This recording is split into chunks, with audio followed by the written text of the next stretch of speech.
Meus amados irmãos e amigos, saúdo a todos com a paz do Senhor.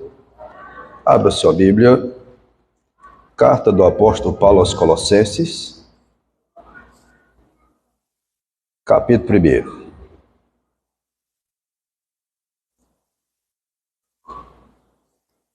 Carta aos Colossenses, capítulo 1. A partir do versículo 3, diz assim a palavra: Graças damos a Deus, Pai de nosso Senhor Jesus Cristo, orando sempre por vós, porquanto ouvimos da vossa fé em Cristo Jesus e do amor que tendes para com todos os santos, por causa da esperança que vos está reservada nos céus, da qual já antes ouviste pela palavra da verdade do Evangelho, que já chegou a vós, como também está em todo o mundo, e já vai frutificando, como também entre vós, desde o dia em que ouviste e conheceste a graça de Deus em verdade, como aprendeste de Epáfras, o nosso amado conservo, que para vós é um fiel ministro de Cristo, o qual nos declarou também o vosso amor no Espírito.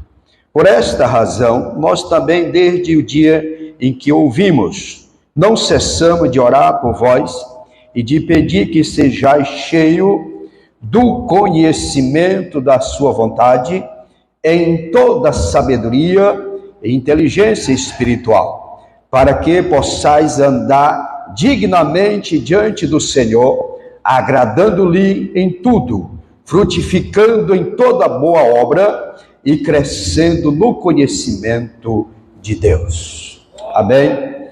Podem tomar vossos assentos.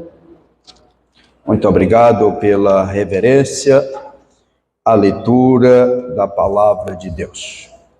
Meus irmãos, nós vamos começar um ensino por algumas terça-feira sobre a carta do apóstolo Paulo aos Colossenses. O que era essa igreja? O que essa igreja ela tem a nos ensinar? Observamos que a cidade de Colossos, ela ficava situada na região da Frígia, no vale do rio Lico, afluente do rio Meandro, na região hoje pertencente à Turquia Ocidental. A cidade era conhecida como a cidade das águas potáveis, que abastecia a próspera cidade de Laodiceia. Laodiceia era uma cidade que ficava a 16 quilômetros de Colossos, e só que Laodiceia era uma cidade próspera, mas não tinha água. Ela não tinha água potável. E ali havia duas cidades que forneciam água para Laodiceia. Era Colossos e Herápolis.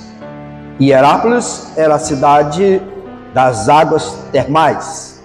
É como se fosse hoje Caldas Novas, águas quentes. E Colossos era as águas geladas, água apropriada para o consumo, para beber. E só que estas águas eram canalizadas até chegar à cidade de Laodiceia. Observe que quando Jesus escreveu a carta à igreja de Laodiceia, ele disse: tu não és nem fria e nem quente, por isso vomitar-te-ei. Porque as águas eram canalizadas, todas as duas chegavam lá morna. Não era fria nem quente, chegava morna. E por isso a água morna ela provoca vômito. E por isso que Jesus falou sobre Laodiceia, a água que saía da cidade de Colossos. Esta cidade, ela também era rota comercial. E na época do Império Romano, ela é bastante de grande influência, porque ali também ficava próximo, 160 quilômetros de Éfeso, que era uma cidade bem desenvolvida, e tudo passava por essa cidade. Só que Laodiceia cresceu e Colossos não. A cidade desenvolveu e ela não cresceu. Não foi uma cidade que se destacou pela sua população. Era um movimento comercial naquela cidade. Ela chamou muita atenção porque Colosso, uma cidade importante em termos religiosos e culturais da época. Segundo a história, Colossos foi devastada por um terremoto no ano que chegou esta carta naquela cidade, no ano aproximadamente 62 depois de Cristo. Hoje é apenas um sítio arqueológico, a cidade de Colossos. Em seu lugar foi erguida nas proximidades pelos turcos a cidade de Onás, próximo às escavações arqueológicas de Colossos. As epístolas aos Colossenses, aos Efésios, aos Filipenses e a Filemão, elas foram escritas tudo no mesmo período. São conhecidas como epístola da prisão. Foi quando Paulo estava preso em Roma, domiciliar. Ele tinha a liberdade de receber pessoas e de escrever estas cartas. E Paulo, da prisão, ele escreveu 7 cartas. Escreveu essas 3 e depois ele escreveu as 2 a Timóteo e a Tito. As outras cartas é quando estava em outras cidades. Então aqui as epístolas de Efésios, de Colossenses e Efésios são epístolas que se completam. Ambas tratam da doutrina da igreja em relação a Cristo. Observamos que tem muito conceito em comum entre essas 2 epístolas. Efésios, ela enfatiza a igreja como o corpo de Cristo, enquanto que os Colossenses enfatiza Cristo como cabeça da igreja, que é o seu corpo. Quando aconteceu a fundação desta cidade, o evangelho chegou nessa cidade? Quando que ela foi fundada como igreja? Não se sabe ao certo quando a igreja de Colossos foi fundada. O livro de Atos dos Apóstolos, que relata as viagens missionárias do apóstolo Paulo e aqueles que o acompanhavam, não registra nenhuma visita de Paulo a esta cidade. Capítulo 2 da carta aos Colossenses, capítulo 2, versículo 1, diz assim: porque quero que saibais quão grande combate tenho por vós, pelos que estão em Laodiceia, e por quanto não viram o meu rosto em carne. Alguns estudiosos entendem que Paulo não teve naquela cidade. Aqueles irmãos não conheciam Paulo. Se fosse hoje, era muito fácil, né? Talvez nas redes sociais já conhecia. Hoje, como um pastor é transferido para um lugar, alguém já puxa: quem é o pastor que vem para cá? Já olha lá: não é fulano tal, conheço. Até aqui a foto dele aqui nas redes sociais. Naquele tempo não tinha, até a imagem era difícil. Então não conheceram, não viram Paulo fisicamente. Mas diz que Epáfras, que era natural de Colossos, era discípulo, colaborador de Paulo, é apontado como fundador desta igreja. Voltamos no capítulo 1 de Carta aos Colossenses. Vamos ler a partir do versículo 7, quando nós lemos aqui 7 e 9, diz: como aprendeste de Epáfras, nosso amado conservo, que para vós é um fiel ministro de Cristo. Ao nós, por esta razão, nós também, do dia que ouvimos. Então, Epáfras foi quem levou a mensagem para Paulo. Depois você vai ver no capítulo 4, versículo 12 e 13, torna a repetir sobre Epáfras. Então foi ele quem levou o evangelho a esta cidade. Tudo indica que o apóstolo Paulo providenciou a evangelização dos colossenses a partir de Éfeso, durante o seu prolongado ministério naquela cidade. Tempo esse que se dedicou de evangelizar as províncias da Ásia. Por aproximadamente 3 anos, Paulo ficou naquela cidade. Vamos conferir Atos dos Apóstolos, capítulo 19. Atos 19 e o versículo 10 diz assim: E durou isto por espaço de 2 anos, de tal maneira que todos que habitavam na Ásia ouviram a palavra do Senhor Jesus, tanto o judeu como o grego. Ao capítulo 20 e o versículo 31 diz: Portanto, vigiai-vos em que durante 3 anos não cessei noite e dia de admoestar com lágrima cada um de vós. Então Paulo permaneceu 3 anos ali em Éfeso, ministrando a palavra do Senhor. O primeiro portador da mensagem da salvação, o pregador das boas novas, foi, sem dúvida, Epáfras. E aqui nós aprendemos algo, que aquele que levou a mensagem para qualquer um de nós, ele fica marcado. Se você fazer uma reflexão, quem foi o seu pai na fé? Quem primeiro falou do evangelho para você? Se essa noite você refletir, você vai lembrar quem, primeira pessoa que falou do evangelho para você. Eu me recordo muito bem de quem a pessoa primeiro que falou do evangelho para mim. E ele já falou assim, já aquela mensagem como ela deve ser, genuína. Diz que adianta o homem ganhar o mundo inteiro e perder a sua alma. O que dará o homem em recompensa da sua alma? Então foi uma mensagem que ela entrou no meu coração como uma espada. De que adianta o homem ter toda a liberdade de fazer tudo o que ele bem quer e ele perder? O homem, quando fala, o amigo dele, aquele que está com ele, não tem o poder de salvar ele. Então, foi a reflexão que veio para a minha vida. Tenho certeza que você lembra quem ministrou a palavra para você hoje está aqui com o nome escrito no livro da vida. Já o portador da carta deve ter sido agora Tíquico, já não foi mais Epáfras. Também esse homem era companheiro de ministério do apóstolo Paulo. Vamos ver o que diz Colossenses, capítulo 4,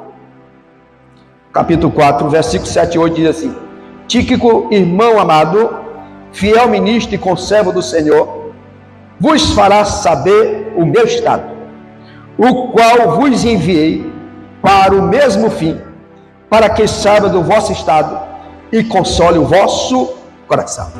Então, ele foi quem levou esta carta, direcionada à igreja dos Colossenses, tendo em vista a detenção do próprio Epáfras com o apóstolo em Roma. Vamos ver o que diz Filemão 23, ele fala, versículo 23 fala sobre isso. O apóstolo Paulo, ele costumava fazer aquela saudação que lhe era peculiar. Paulo, apóstolo de Jesus Cristo. Versículo 1. Paulo dirigia-se a uma igreja ameaçada pela heresia gnóstica, que considerava Cristo apenas mais um dentre os seres angelicais, um éons. Assim ele fez, Paulo fez questão de afirmar que não era apenas mais um entre muitos mensageiros de doutrinas quaisquer, mas apóstolo, ou seja, enviado da parte de Jesus Cristo. E ele aqui, ele acrescenta, pela a vontade de Deus. Um ministério que era pela a vontade de Deus. Que a primeira coisa que tem acontecido no ministério é pela vontade de Deus. Não é pela vontade do homem, é pela vontade de Deus. A chamada, ela vem pela a vontade de Deus. É Ele que chama, é Ele que capacita, é Ele que vocaciona. Então, ele diz que foi chamado pela vontade do Senhor. Vivemos num tempo em que muitos homens e mulheres ostentam títulos de pregadores, de mestres, pastores, escritores, profetas, cantores, livremente e às vezes se tornando como joio dos seus falsos ensinos através dos seus eventos, preleções, escritos, canções que a apologia à vingança que nós vimos hoje, muitos hinos que apologia à vingança, que é apologia à exaltação do homem. Vimos hoje muitas preleções que a facilidade de ser crente, que eu não encontrei ainda essa facilidade, preleções de promessas, de muitas bênçãos. Nós sabemos que Deus é abençoador, mas em primeiro lugar, a maior bênção que nós recebemos é a bênção da salvação, é de saber que temos o nome escrito no livro da vida. E muitos encontros, emissoras de televisão, igrejas livres, as ovelhas não têm liderança, igrejas que distorcem a verdade do Evangelho. Nós estamos vivendo esse dia que enaltece título. Título, amado, é bom, mas a obra, eu falei aqui algumas vezes, que a obra, ela não dá status. A obra, ela lhe dá honra, mas status não. E muitos fazem exatamente da obra do Senhor status. E aprendendo com Paulo diz que não era status, era responsabilidade com a obra do Senhor nosso Deus.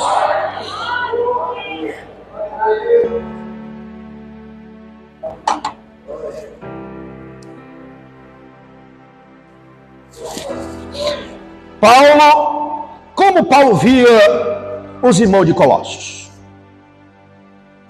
Duas qualidades são necessitadas nelas, mas aqui destaco três aspectos que ele observa. Primeiro, aos santos, capítulo 1, versículo 2. Aos santos. Ele dirige aqueles irmãos aos santos. O apóstolo coloca essa qualidade como primordial. Ele via os crentes daquela igreja como pessoas santas. E não poderia ser diferente. Não faz sentido uma igreja cristã local que não seja formada de santos e santas. Até porque o significado do termo igreja abrange da parte de Deus chamamento para a salvação, ou seja, chamado para fora, chamado para fora do mundo. Então a igreja, ela tem esse sentido de ser chamado, ou seja, uma distinção, propósito, agrupamento e separação do mundo. Esse grupamento do mesmo propósito, no mesmo sentido, com o mesmo objetivo de alcançar as mansões celestiais, que é a salvação e separação do mundo. Ou o cristão é santo ou não é salvo. Ou ele é santo ou ele não é salvo. Se é salvo, tem que ser santo. Amém? Glória a Deus. Vamos ver para a Bíblia? 1 Pedro, capítulo 1, versículo 15 e 16. Mas como é santo aquele que vos chamou, sede vós também santo em algumas partes. Não? Em toda a vossa maneira de viver. Porquanto escrito está: sede santo, porque eu sou santo. Então a igreja do Senhor, ela precisa ser santa. Foi o primeiro tratamento dele, chamou de santos. Segundo, irmãos, na família de Deus, as pessoas devem ser realmente irmãos e irmãs. E entre elas, a vivência deve ser baseada na união espiritual, conforme diz o Salmo 133. O comum e consolável é que os irmãos vivam em união. Então é baseado nesse salmo. É um contrassenso, uma contradição, haver contenda, desunião e intriga numa família espiritual. Quem tem Deus como Pai, não tem como, é algo contraditório. Vamos ver o que diz Efésios, capítulo 2, versículo 19. Assim já não sois estrangeiros e nem forasteiros, mas concidadão dos santos e da família de Deus. Você pertence à família de Deus. A família de Deus, ela é formada daqueles que aceitam Jesus como Salvador e tem uma vida santa. E aqui as pessoas devem haver realmente esse sentido de irmãos e irmãs. Quem é o irmão que não quer ver o bem do outro? Vamos trazer para sentido sanguíneo. Você vê o seu irmão biológico, você quer ver ele bem? Não quer? Você quer ver bem? Se ele recebe a bênção, você se alegra, meu irmão biológico. E por que não o irmão espiritual não se alegrar também? Que é mais importante ainda, porque ele se torna da família de Deus. Que às vezes, infelizmente, pode haver acontece na família biológica, nem todos são crentes. Você ama seu irmão e o desejo é que ele seja salvo. De ver a importância que tem essa família de Deus, porque é seu irmão biológico, mas você quer ver ele fazendo parte da família de Deus. E aqueles que fazem parte da família de Deus, que é o bem-estar do Senhor. Aleluia. Se alegrar com ele nas vitórias, chorar no momento das lutas. Essa é a família de Deus. Esses são os irmãos. Geralmente trata-se de hipocrisia e mera associação, hipócrita individual e associação do grupo, e não família de Deus, como diz a Bíblia. Então a Bíblia é bem taxativa. Ou somos ou não somos. Ou queremos ou estou fora do plano de Deus. Porque a vontade de Deus é essa, que nós vivemos em união. Você colocar a cabeça no travesseiro, que eu falei que é o melhor travesseiro, que é a consciência, e você dormir bem, e ali você refletir que você não tem inimigo. Você pode ter alguém que não gosta de você, mas inimigo não. Inimigo só tem aquele, que ele é inimigo do Senhor nosso Deus. Se é inimigo dele, é inimigo nosso, que é Satanás. Esse sim, esse é inimigo, mas o nós não. O cristão não. Ele é concidadão do céu. Terceiro tratamento: fiéis em Cristo, sendo santos e irmão em Cristo, eles eram ao mesmo tempo fiéis.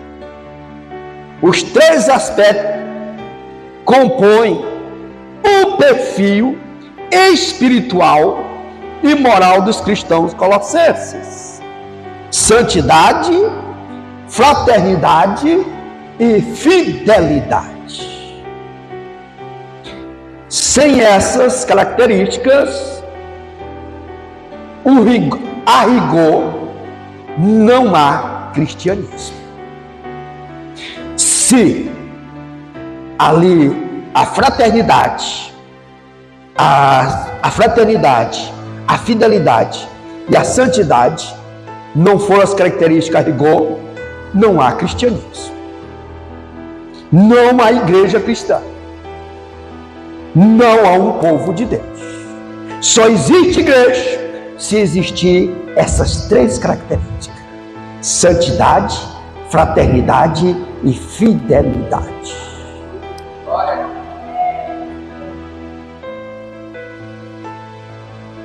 O apóstolo dava ação de graças pelos colossenses, um povo que ele não tinha visto.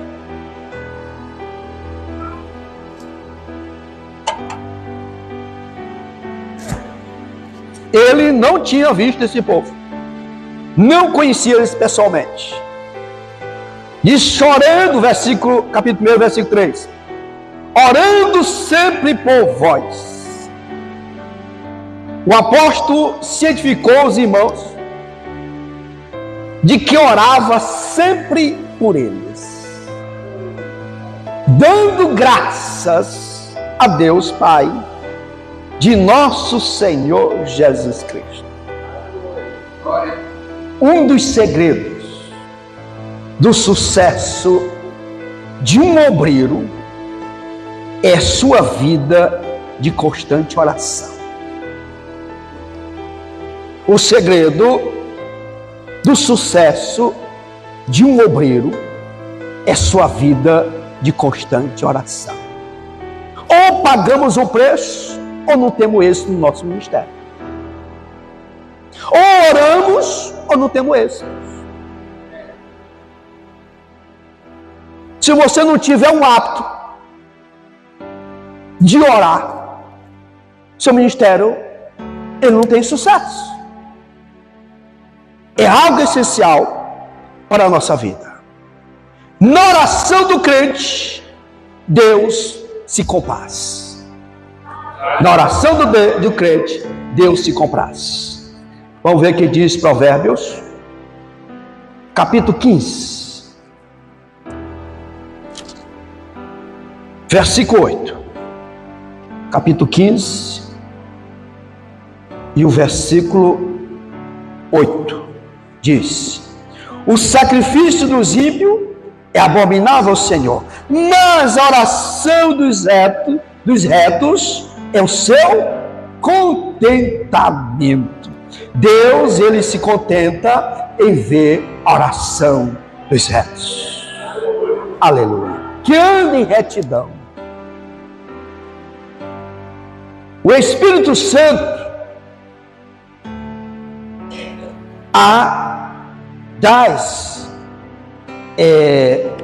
essa origem. Vamos ver que diz capítulo 6, versículo 18. Efésios, capítulo 6, versículo 18.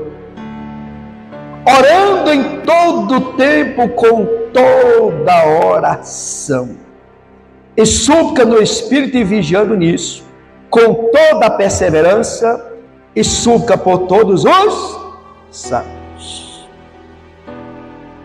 É fácil você pedir assim, abençoa coletivamente. É bom, é fácil, né? Na oração.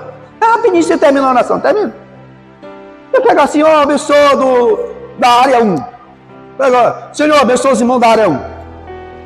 Agora, Senhor, abençoa os irmãos da área 2. É fácil, né?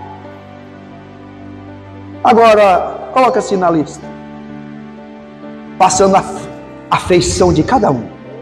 Aleluia. Aleluia. Glória a Deus. É você contemplando seu irmão. Eu não sei o que ele está passando, mas abençoa ele nesta noite, Senhor. Abençoa os negócios. Abençoa a vida dele. Abençoa a família, Senhor. Aleluia. Isso quer tempo. Mas o sono não deixa, né, amados? Dormir é tão bom. Dormir é coisa boa. Acordar 4 horas da manhã. Só quem já tem uns compromissos. Tem uns que tem o costume de acordar porque tem o seu labor. Acorda um pouquinho mais cedo. Tira pelo menos 1 hora de oração, de intercessão. É o ministério mais lindo da igreja. É o ministério da intercessão. É quando você deixa de cuidar de você mesmo e vai interceder por alguém. Mas naquele momento tem alguém intercedendo por você. Aleluia.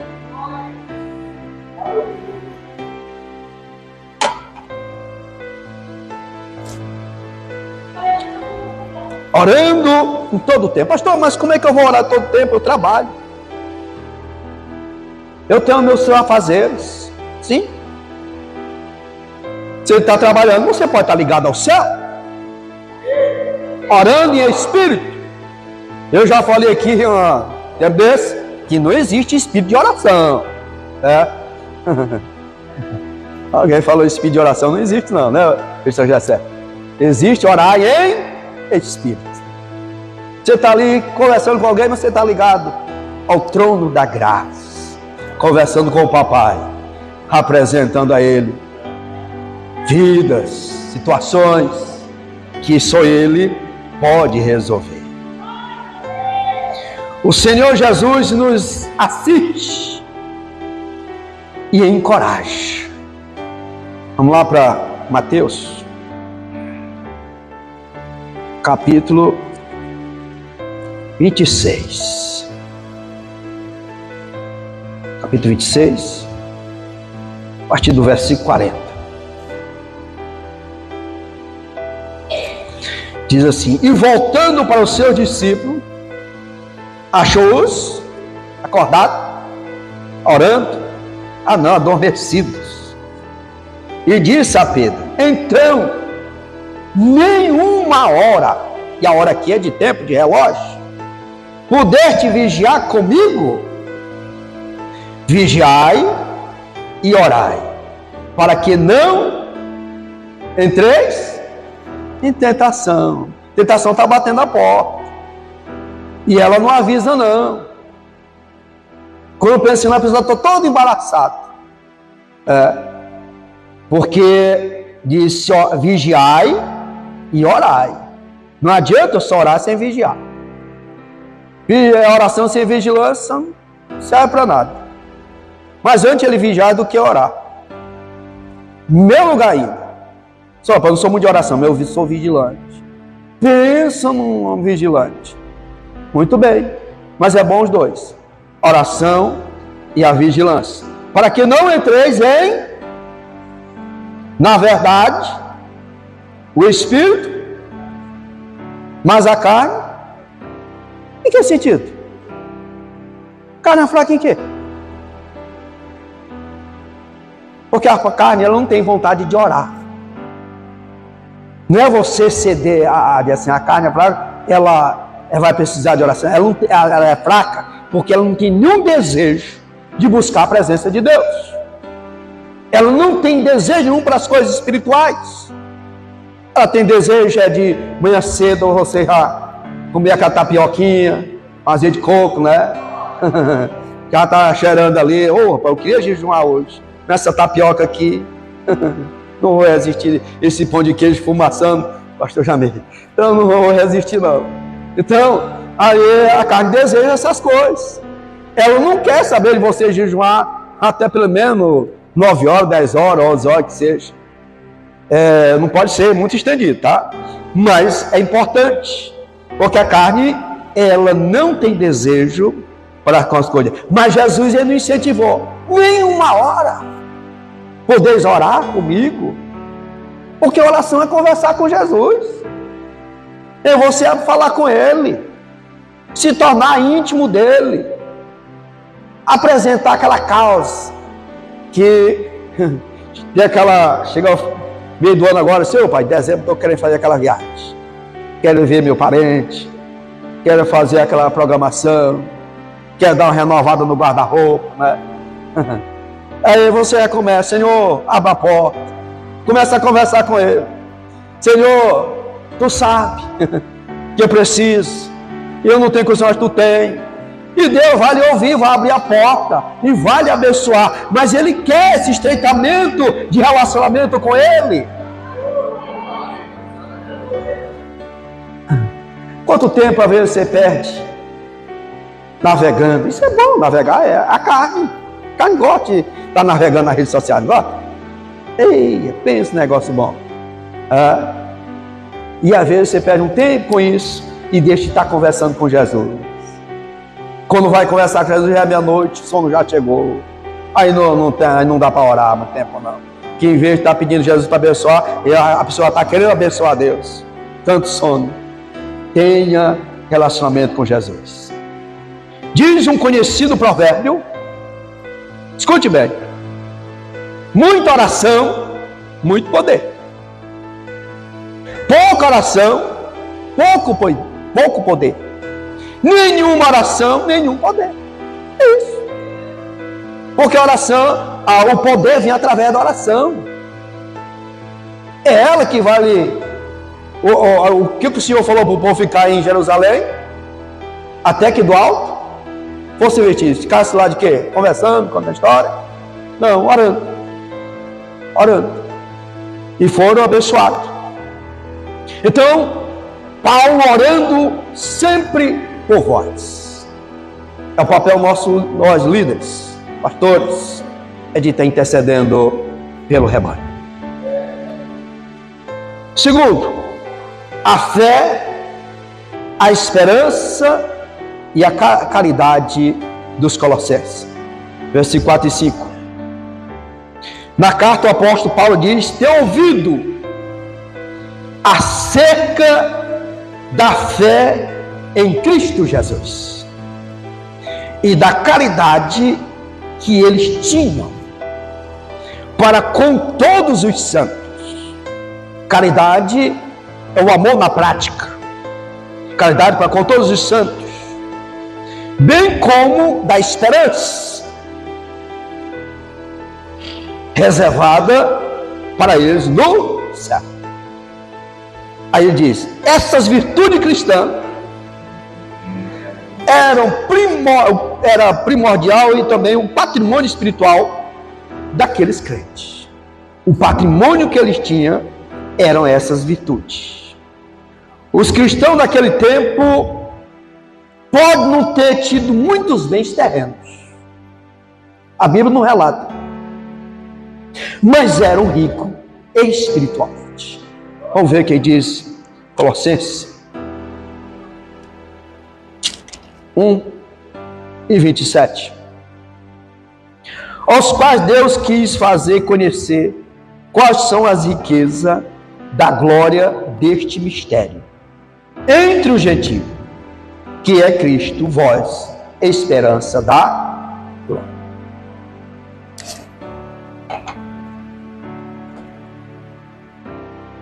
Vamos voltar lá em Romanos, capítulo 5. Romanos capítulo 5. A riqueza desses irmãos. Sendo, pois, justificado pela fé, temos paz com Deus por nosso Senhor Jesus Cristo, pelo qual também temos entrada pela fé a esta graça, na qual estamos firmes e nos gloriamos na esperança da glória de Deus. E não somente isto, mas também nos gloriamos nas tribulações, sabendo que a tribulação produz a paciência, e a paciência a experiência, e a experiência a esperança.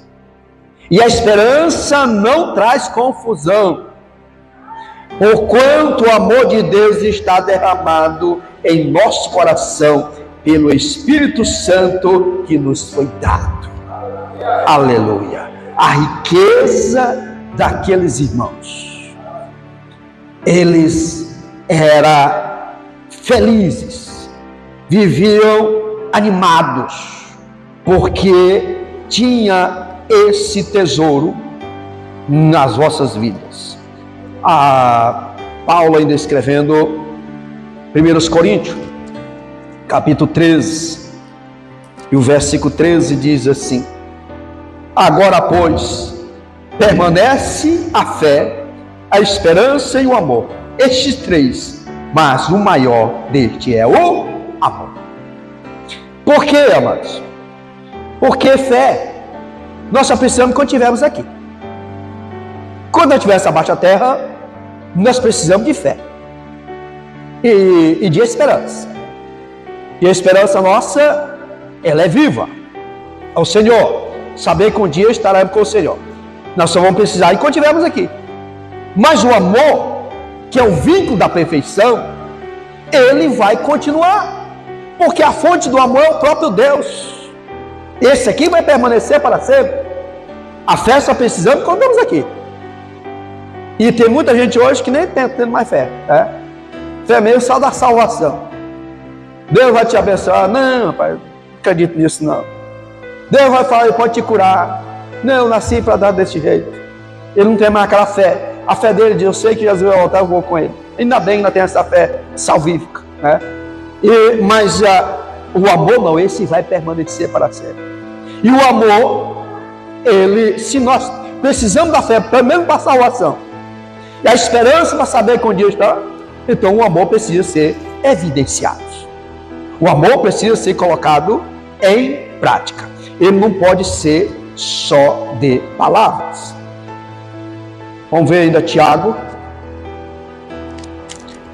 capítulo 2, e o versículo 5.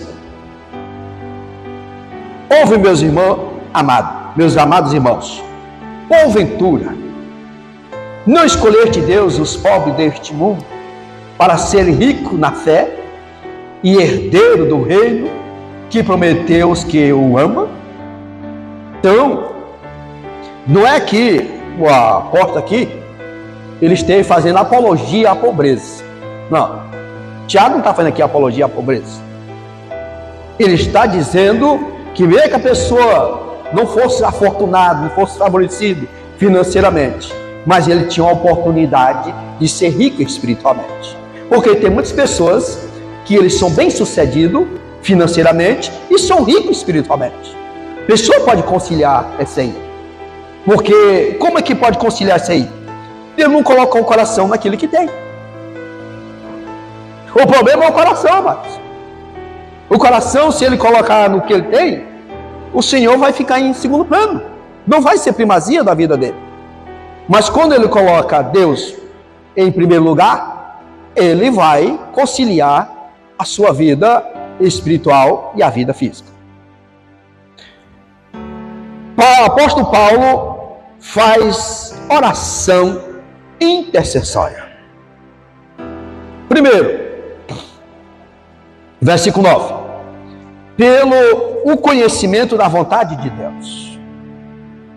Se os colossenses estavam sendo atacados pelas heresias, que são as distorções da verdade divina, como está registrado na Bíblia, eles precisavam de conhecimento da vontade de Deus para com a igreja. Eles precisavam ter este conhecimento da vontade de Deus para com a igreja. Seu conhecimento de Deus e da sua vontade é impossível discernir entre a verdade e o erro.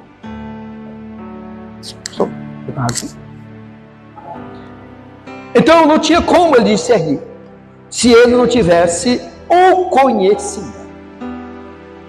Por que às vezes a pessoa... Muito obrigado. Por que as pessoas, às vezes, deixam ser levado por qualquer heresia? Qualquer coisa que a pessoa fala na mídia, ou alguém chega e fala para ele pessoalmente, ele acredita. Porque falta o conhecimento da palavra de Deus. Falta o conhecimento de Deus. Aí ele aceita todas as coisas. Mas quando você tem um conhecimento, você sabe discernir o que é verdade e o que é errado.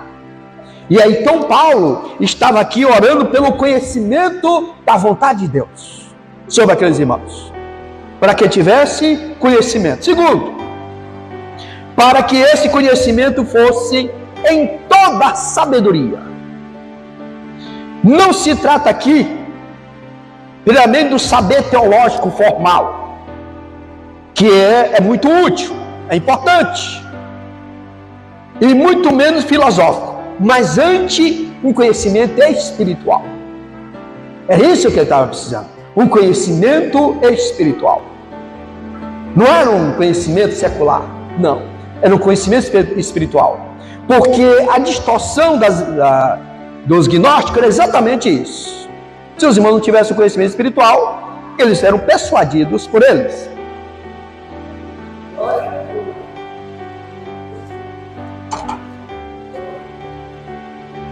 Terceiro, Paulo orava para que esse conhecimento fosse inteligência espiritual, porque o Senhor dá a sabedoria, e da sua boca vem o conhecimento e o entendimento. Vamos voltar lá em Provérbios? Provérbios, capítulo 2, e o versículo 6. Porque o Senhor dá a sabedoria, e da sua boca vem o conhecimento e o entendimento. Você conhecer e entender. Jesus diz: conhecereis a verdade e ela libertará. Isso aqui é um leque muito grande. Você, às vezes, se torna não alcançou nenhum conhecimento, porque às vezes não chegou a oportunidade, mas no dia que chega, você já é liberto daquela falta de conhecimento, porque você teve, você abriu o entendimento e entendeu. Então o Senhor, que Ele dá sabedoria, dá conhecimento e o entendimento. Aqueles que entre nós, que são inteligentes e criativos, mas por deixarem corromper, tornam-se carnais e usa a sua genialidade para o mal. Aconteceu isso quando? O dia de Jeremias. Vamos lá para Jeremias, capítulo 4, do profeta Jeremias, capítulo 4, e o versículo 22. 4:22 diz: devera meu povo está louco, já me não conhece, são filhos nécios e não inteligentes, sábios são para o mal fazer, mas para o bem fazer nada sabe. Quantas pessoas, eu vou preservar aqui nome, que eu conheci pregadores renomados, quantas mensagens eu vi daquele homem pregando, e hoje tornou um herege. Eu disse, eu estava vendo um vídeo dele, de meu Deus, que mudança. Por quê? O conhecimento dele agora está distorcendo o que ele pregava, o que ele ensinava, até sair da circulação. Hoje, ele tem um canal, e ele fala lá, mas ninguém vê ele mais ministrando em lugar nenhum. Sai de circulação, engana muito e sendo também enganado. Porque não adianta a pessoa que engana os outros, pode ter certeza que a colheita vem, a conta chega, e ele vai ser enganado. Vamos ver o que diz 2 Timóteo.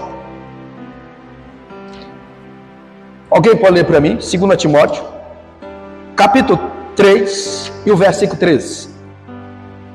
2 Timóteo, capítulo 3, versículo 13. Alguém contou para ler?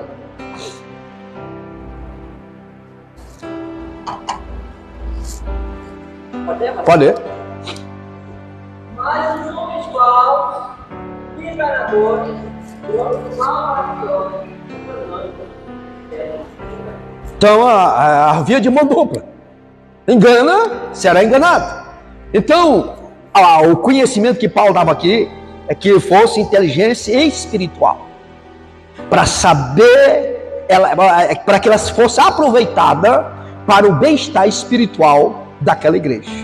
Então, a carta aos Colossenses, não vamos parar por aqui. Na terça-feira nós vamos continuar a partir do versículo 10. O tempo ali já chegou ao final.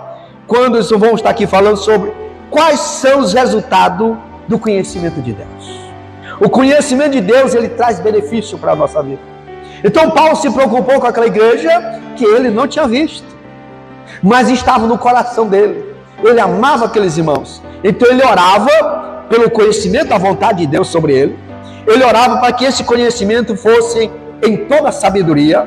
Ele orava para que esse conhecimento fosse inteligência espiritual. Amém? Que nós possamos ter esse cuidado, amados, da manutenção, de estarmos pedindo ao Senhor a sabedoria, o conhecimento, para que nós não sejamos enganados, para que não sejamos para deixar de ser levado por qualquer vento de doutrina, deixar de ser levado por qualquer alimento por aí. Cuidado, pode ter morte na panela. Amém? Que Deus em Cristo nos abençoe e continue falando aos nossos corações.